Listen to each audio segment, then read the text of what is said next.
আল্লাহর শপথ করে বলছি, ভোরের দোয়ার চাইতে, তাহাজ্জুদের ওয়াক্তের দোয়ার চাইতে কার্যকর কোন সময় আর দ্বিতীয়টি। এজন্য ভোর রাতে দোয়া করার অভ্যাস করবেন। রমজান মাস আসছে, আমি সবসময় বলি, ভাইরে সারা বছর পারেন না ডিউটির জন্য ভোর রাতে ঘুমায় থাকেন, বুঝতে পারি, কিন্তু রমজানে তো সাহরি খাওয়ার জন্য উঠেন।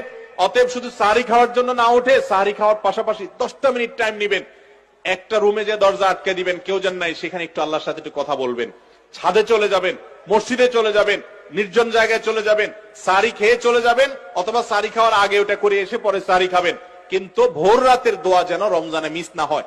আমার খুব আফসোস লাগে ওই মানুষগুলোর প্রতি, খুবই আফসোস লাগে যারা রমজান মাসে ভোর রাতে সাহরি খেতে উঠছে, কিন্তু দোয়া করার যে এত বিশাল বড় সুযোগ আল্লাহ তাআলা দুনিয়ার আসমানে নেমে এসে আল্লাহ তাআলা বিশেষভাবে বান্দাকে ডেকে ডেকে বলেন, আলা মিন মুস্তাগফিরিন ফাগফির লাহ, তোমাদের মধ্যে কেউ আছে নিজের পাপের জন্য ক্ষমা চাইবে, আমি ক্ষমা করব। তোমাদের মধ্যে আছে কেউ যে বিপদগ্রস্ত, আমি বিপদ দূর করব।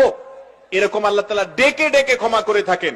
অতএব ভাইরা আমার, ব্যক্তিগত জীবনে অনেক মানুষকে দেখেছি, অনেক মানুষের কথা শুনেছি যে তার জীবনে এমন সমস্যা হয়েছে, সমাধানের কোনো পথ তার সামনে খোলা নাই, ভোর রাতের দোয়াটা অনবরত করতে থেকেছে, আল্লাহ তাআলা অলৌকিক ভাবে পথ খুলে দিয়েছেন। এই জন্য রমজান মাস আসছে, আমি আপনাদেরকে আবেদন করব, আমি আবারও বলছি, যে মানুষ সাহরি খেতে উঠে একটিবারের জন্য দোয়া করে না, তার চেয়ে কপাল পোড়ার কেউ না যে শুধু সাহরি খেলো।